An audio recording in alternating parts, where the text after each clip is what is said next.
Hi எல்லாரும் எப்படி இருக்கீங்க? இன்னைக்கு நம்ம வீட்ல ஒரு குட்டி ஃபங்க்ஷன் தாங்க பண்ணியிருந்தோம். என்னன்னா, என் தம்பி ஒய்ஃப்க்கு ஜட தச்சிருந்தேன். கன்சீவா இருக்காங்க. இது வந்து 7த் மந்த்து. கூப்பிட்டுருந்தேன் வீட்டுக்கு. இந்த மாதம் நான் பண்ணிடுறேன்ப்பா அப்படின்னு சொல்லியிருந்தேன். ஓகேக்கா வரோம் அப்படின்னு சொல்லியிருந்தாங்க. அவங்களுக்கு தேவையானதெல்லாம் போயிட்டு கோயம்பேட்டில் வாங்கிட்டு வந்து வச்சுருந்தோம். இந்த வைபோகத்தெல்லாம் பார்க்குறதுக்கு எங்கள் அப்பாவும் அம்மாவும் இல்லை. அவங்க இருந்திருந்தாங்கன்னா ரொம்ப ரொம்ப சந்தோஷப்பட்டிருப்பாங்க. மகனுக்கு குழந்த பிறக்க போகிறத நினச்சி. நமக்கு தெரிஞ்சவங்க, நம்ம வீட்டில் குடியிருக்க பசங்க, இந்த மாதிரி வந்து ப்ரெக்னெண்ட்டாக இருக்கும்போது கண்டிப்பாக நான் வந்து வளையல் வாங்கி கொடுத்துருவேன்.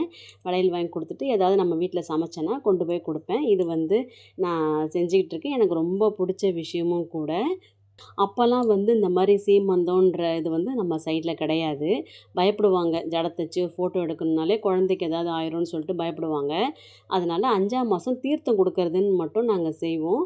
எல்லா கோயில்லையும் தீர்த்தம் வாங்கிட்டு வந்து உட்கார வச்சு பூ மட்டும் வச்சு வளையல் போட்டு தீர்த்தத்தை மட்டும் எல்லோரும் கொடுப்போம். ஆனால் இப்போ வந்து மாறிடுச்சு. நம்ம பக்கமே எல்லாருமே சீமந்தத்துலேருந்து எல்லாமே செய்ய ஆரம்பித்தாச்சு. ஃபோட்டோ எடுக்கிறது எல்லாமே மாறிடுச்சு. அப்போ வந்து பெரியவங்க வந்து பயப்படுவாங்க. ஐயோ! ஃபோட்டோவில் கூட நிற்கக்கூடாது. ஏதாவது ஒரு ஃபங்க்ஷனுக்கு போனால் கூட அந்த ஃபோட்டோவில் நிற்கக்கூடாதுன்னு சொல்லிட்டு கூப்பிட்ருவாங்க.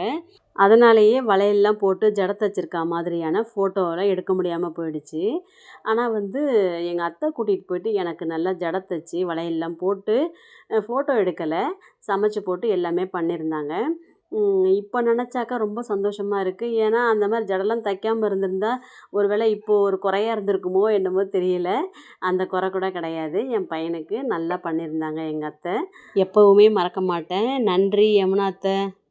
இதே மாதிரி என்னோடய பொண்ணுக்கு, என்னோடய மருமகளுக்கு வந்து எங்கள் அம்மா கூப்பிட்டு போயிட்டு பண்ணியிருக்காங்க. ஜடை தச்சு வளையல்லாம் போட்டு சமைச்சு கொடுத்து அனுப்பியிருக்காங்க. அப்புறம் அவங்களுக்கு குழந்த பிறந்த உடனே குளிப்பாட்டுறதுக்கு அம்மா தான் வருவாங்க. காலையிலேயே அவங்க வீட்டில் வேலையெல்லாம் முடிச்சுட்டு சீக்கிரமாக வந்துடுவாங்க. பிள்ளைக்கு மசாஜ் பண்ணி ஆயில் மசாஜ்லாம் பண்ணிவிட்டு அப்புறம் வெயிலில் காமிச்சு நல்லா குளிப்பாட்டி பொட்டுலாம் வச்சு நம்ம கையில் கொடுத்துருவாங்க. பார்க்கவே அவ்வளோ அழகாக இருக்கும். அப்புறம் எப்படிம்மா உங்கள் மருமகளுக்கு நாங்கள் செய்யாமல் விட்டுருவோமா? நல்லபடியாக ஜடைலாம் தச்சாச்சு. நீங்களும் அப்பாவும் ஆசீர்வாதம் பண்ணுங்கள். நல்லபடியாக குழந்த பிறக்கட்டும்.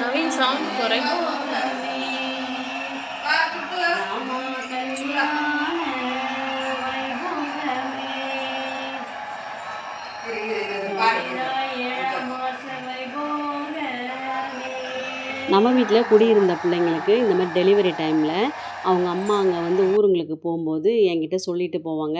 அம்மா கொஞ்சம் பார்த்துக்கோங்க அப்படின்னு சொல்லிட்டு போவாங்க.